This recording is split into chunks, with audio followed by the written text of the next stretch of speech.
Tuah man Moria sini kelegi kami, khususnya Moria GBKP Runggun Kebaron Lama. Jumpakah kita arah PA secara online sini lakokan bas minggu enda. Janah ope dengar ras-ras kita ngorati ngerenungkan kata di bata ranas PA anta si pebulat lebih ukur ta ras kita ertoto kita. Tuhan di bata Bapa kami siringan ibas surga, sehken kami bujur man bandu, ibas kelengate ras lias atendu, sinemani kegeluhan kami, terlebih-lebih kegeluhan jabu kami, pribadi lepas pribadi. Sekapak sana kami ngelakokan PA arah online, janah mindo kami kesahnu sibadia, sing kuasai usuh praten kami, sing ngajari rasi pepanken kataan kubas pusuh praten kami, dengan sim pengasuh kami, ndalan kenca bas geluh kami si tep-tep wari. Kam sing ngajari kemahendu, kam sinampatisar semura pisa, gelah ngasuk kemahendu nuriken kebenaran firmandu, bagi sentudu rasura-surandu. Ngerana dagi kamu Tuhan, man kami singikuti PA enda, nggo sikap kami ndengkehken firmandu. Ibas gelar Tuhan Yesus, reh kami ertoto ras ngatakan bujur man bandu. Haleluya, amin. Moria sini kelengi Tuhan, nas PA anta ibas minggu enda, ibuat ibas padan simbaru, kitab Ibrani pasal 13 ayat 4 sampai dengan ayatnya yang kelima. Ya, entah pe kitab Heber Ibrani pasal 13 ayat 4 sampai dengan ayatnya yang kelima. Demikian firman Tuhan. Hendaklah kamu semua penuh hormat terhadap perkawinan, dan janganlah kamu mencemarkan tempat tidur, sebab orang-orang sundal dan pejinah akan dihukum Allah. Janganlah kamu menjadi hamba uang, dan cukupkanlah dirimu dengan apa yang ada padamu, karena Allah telah berfirman, Aku sekali-kali tidak akan membiarkan engkau, dan aku sekali-kali tidak akan meninggalkan engkau. Demikian pembacaan nas PA kita pada minggu ini, dan sebagai tema dari firman Tuhan pada PA kita, menjaga kebadian perjabun atau menjaga kekudusan perkawinan. Alu tujun gelah Moria si pertama lebih meteh, maka ngena ati dibata kalak singergakan perjabun dengan ngukum kalak si erlua-lua, si peduakan jaga hubungan si tetap badia ras perbulangan. Moria sini kelengi kami ngerana karena menjaga kebadian perjabun, menjaga kekudusan perkawinan, sebenarnya bukan hanya berbicara tentang perjinahan, tentang persundalan, tapi kekudusan perkawinan Kristen berbicara tentang perbedaan bagaimana perkawinan Kristen itu dibandingkan dengan perkawinan di luar kekristenan. Jadi kalau dikatakan perkawinan orang Kristen itu kudus, artinya apa yang membedakan perkawinan orang Kristen itu dengan perkawinan di luar Kristen. Jadi sebenarnya berbicara tentang kekudusan itu berbicara tentang banyak hal. Jadi bukan hanya soal perjinahan, tapi tentang banyak hal. Misalnya perkawinan Kristen itu adalah monogami. Ya, itu artinya perkawinan kekristenan itu berbeda dengan yang lain. Makanya sebagai orang-orang percaya, kita anak-anak Tuhan menolak yang namanya poligami atau poliandri. Karena perkawinan kekristenan itu ialah monogami, seorang laki-laki dengan seorang perempuan. Kemudian kedua, perkawinan kekristenan itu ialah perkawinan sekali seumur hidup. Makanya di dalam kebaktian pemberkatan perkawinan itu tidak boleh bercerai kecuali dipisahkan oleh Allah melalui kematian. Nah, jadi itu juga berbicara tentang kekudusan perkawinan Kristen itu. Tidak boleh bercerai, hanya bisa berpisah kalau Allah memisahkan kita melalui kematian.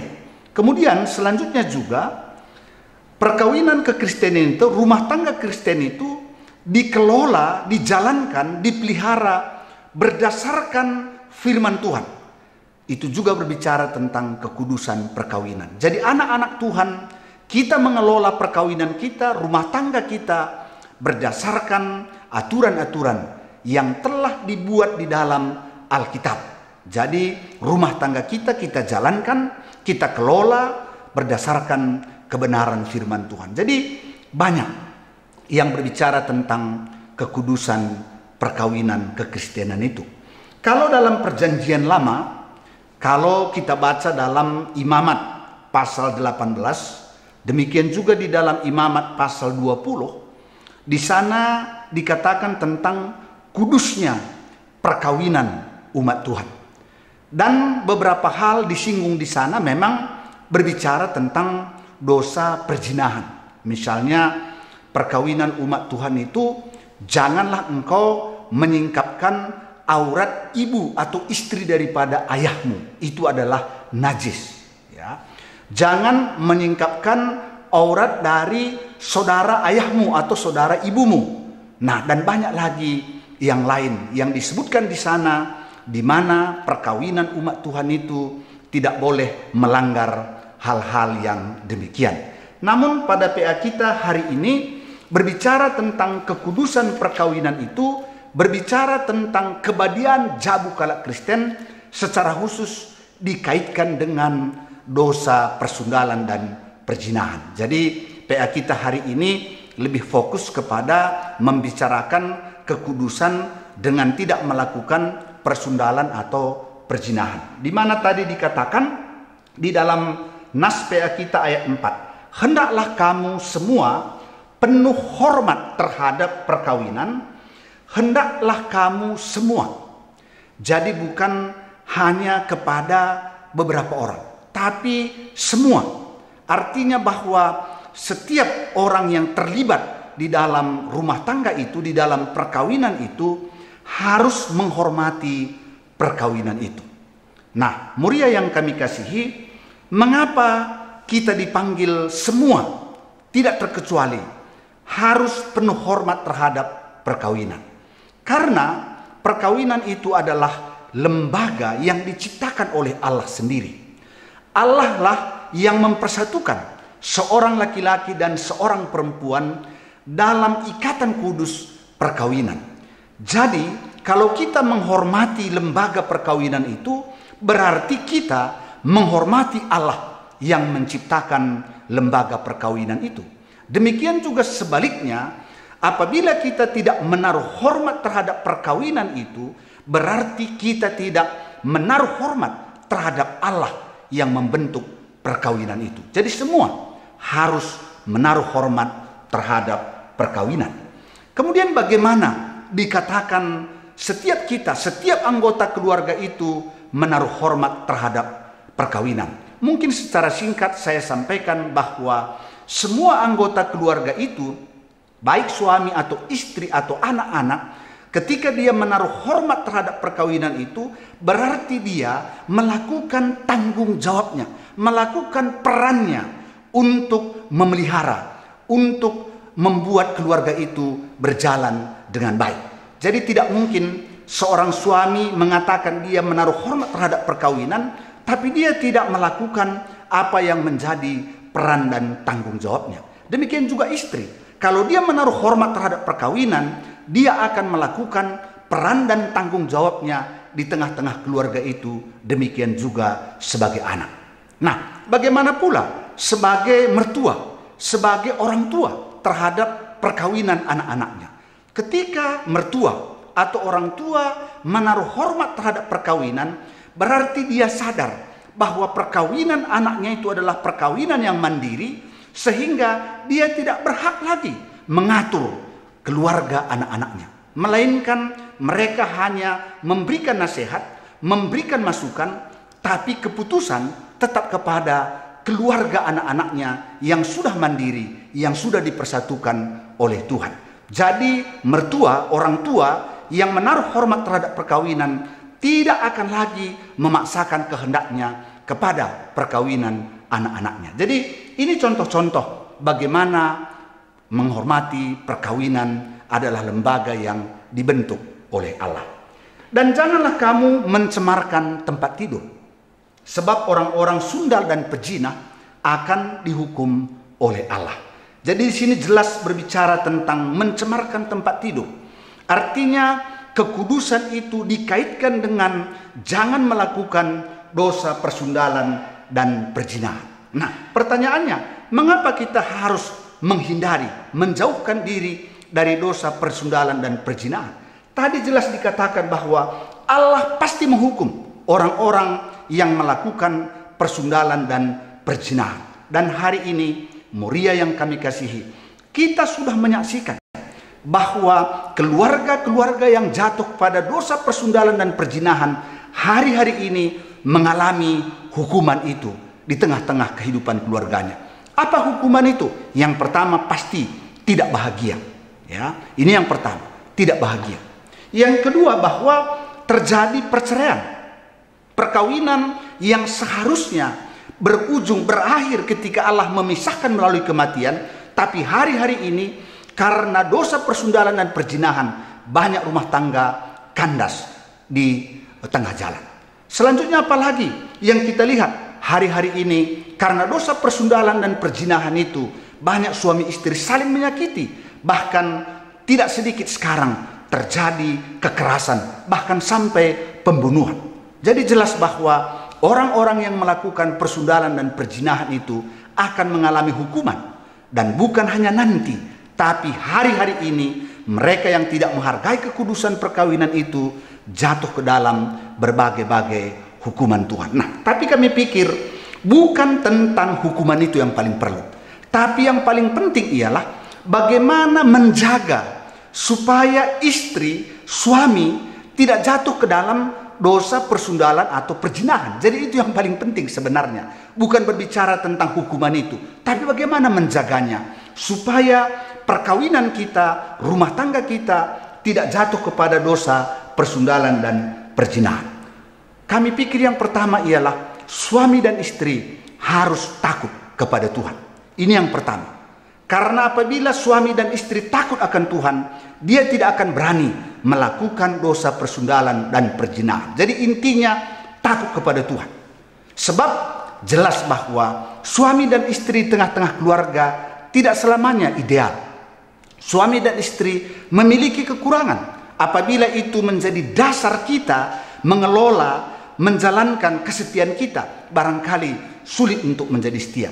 Tapi jelas bahwa kesetiaan kita terhadap pasangan kita karena kita hidup takut akan Tuhan. Nah, yang kedua, sekalipun takut akan Tuhan adalah hal yang utama dan pertama, menjaga supaya suami dan istri tidak jatuh ke dalam dosa persundalan. Namun, kita juga perlu memperhatikan tanggung jawab kita. Bagaimana membangun hubungan suami dan istri yang optimal. Ini penting. Karena apabila hubungan suami istri di tengah-tengah keluarga baik, itu salah satu mencegah suami dan istri tidak jatuh ke dalam dosa persundalan.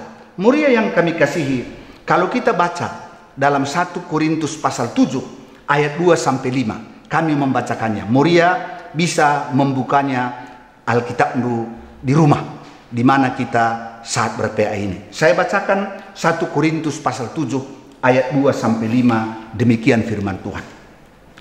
Tetapi mengingat bahaya percabulan, baiklah setiap laki-laki mempunyai istrinya sendiri, dan setiap perempuan mempunyai suaminya sendiri.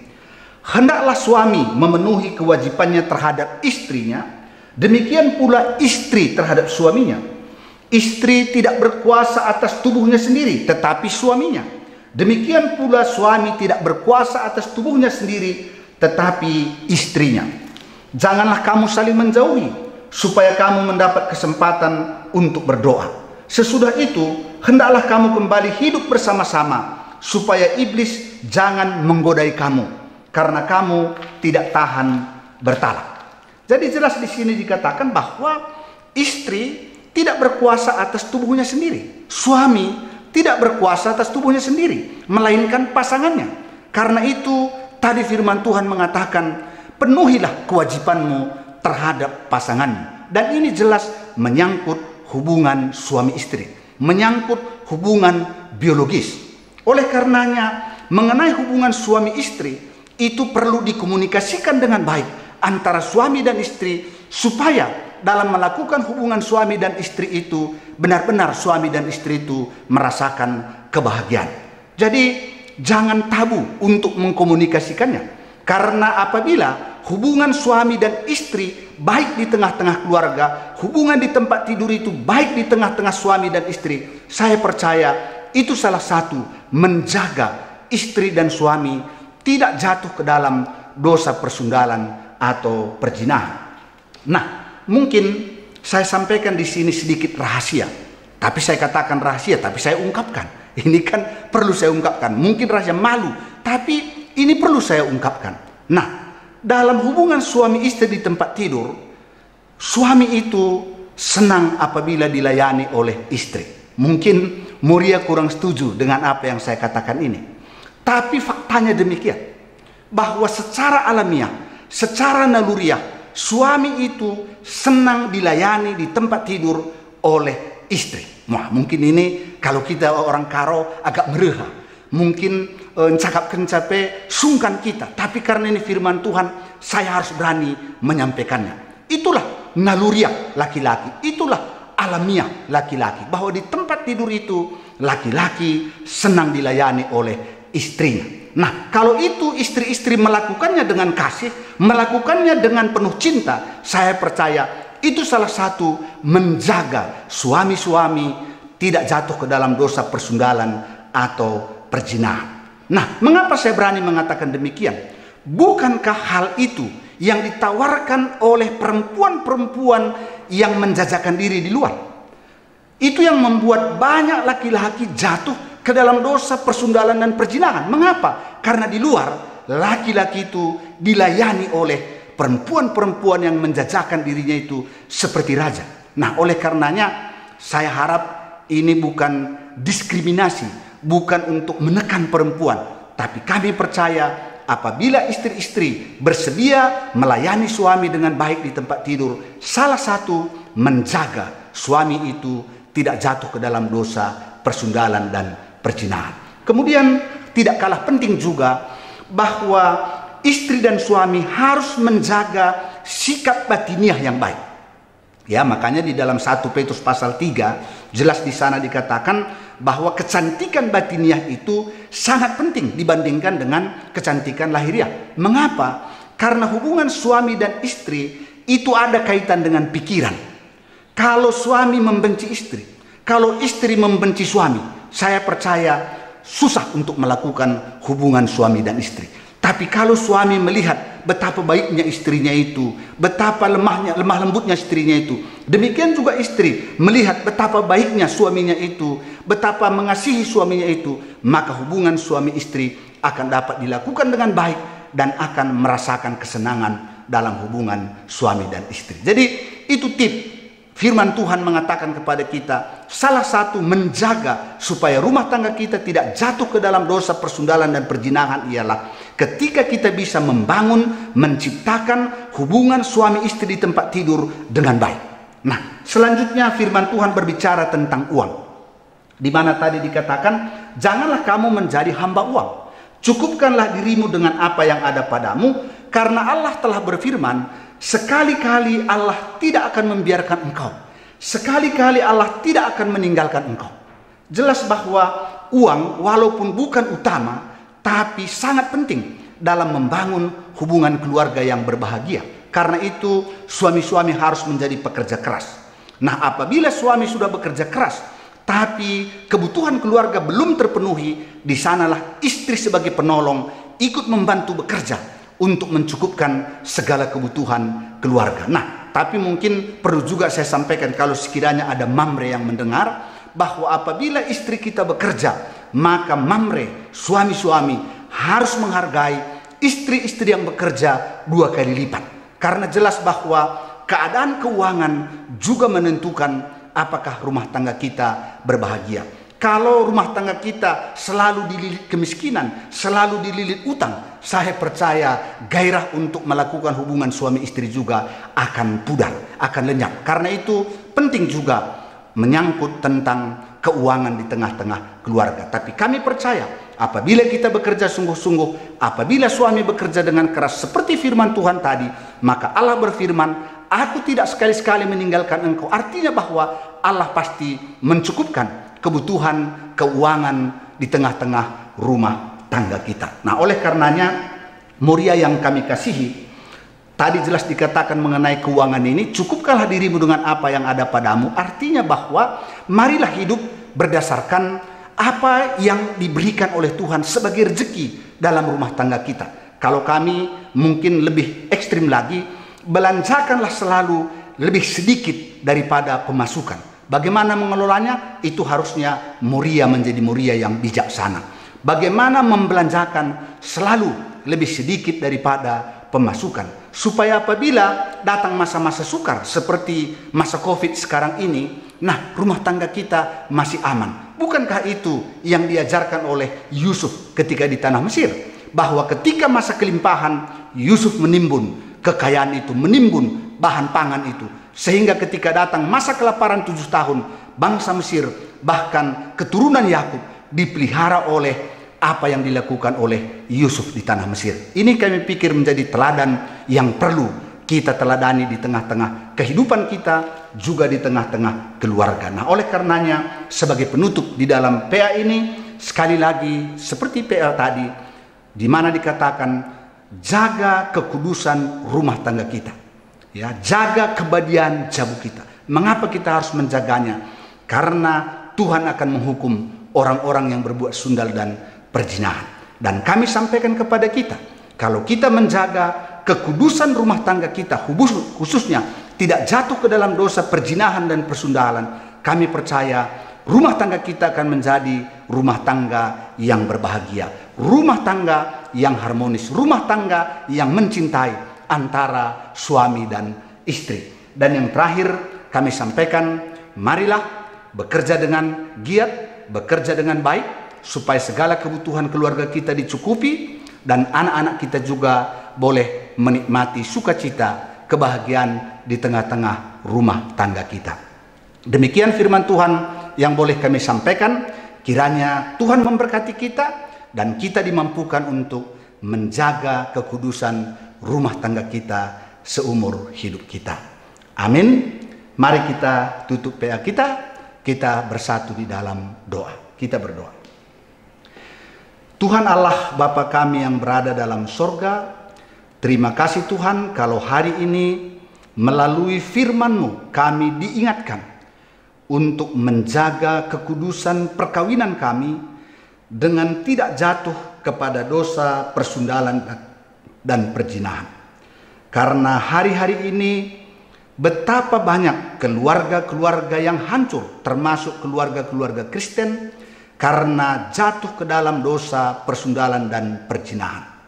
Sekiranya kami telah jatuh ke dalam dosa persundalan dan perzinahan, di dalam nama Yesus kami mohon ampun, dan biarlah Tuhan pulihkan keluarga kami, dan kami boleh menjaga kekudusan perkawinan kami ke depan, sehingga rumah tangga kami boleh menjadi rumah tangga yang berbahagia.